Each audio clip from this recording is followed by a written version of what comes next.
Ed Miliband's team have started spreading the idea that far from being Red Ed, he's in fact more the heir to Teddy Roosevelt, the early 20th century American president who promised people a square deal.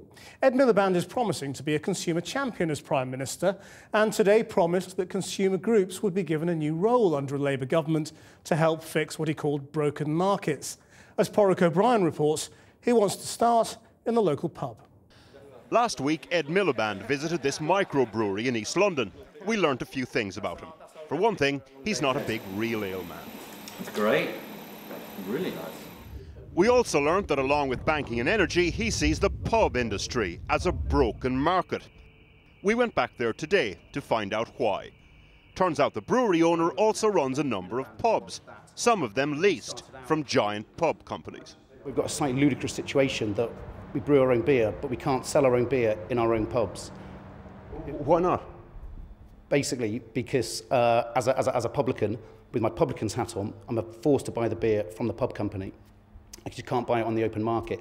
But almost without exception, you are forced to buy your draft beer and cider through your pub company at a substantial markup. The upshot, according to Labour, the consumer losing out. We've got to make sure that we have a system in place to shine a light on broken markets.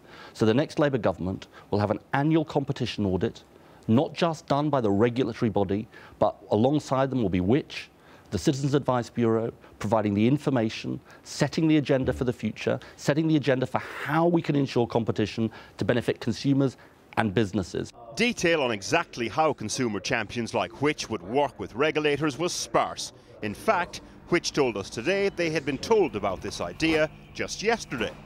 Nonetheless, it's another example of a new consumer-focused political narrative.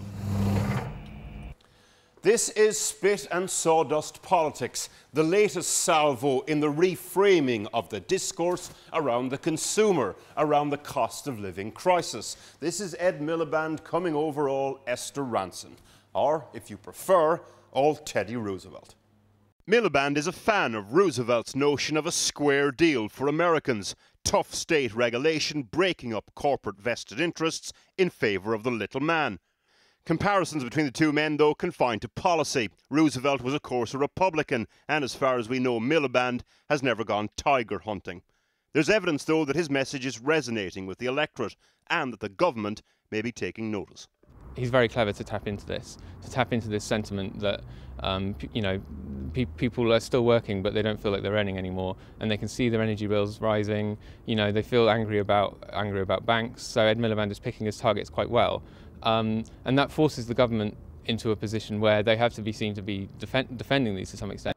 So, for example, George Osborne has recently made it clear he'd like to see an above-inflation rise in the minimum wage, a move perceived as trying to steal some of Labour's policy thunder. So there you have it. You can actually learn quite a bit from a photo opportunity in a brewery. There is, we're told, nothing to be learnt at all from this full-bodied ale he sampled while there.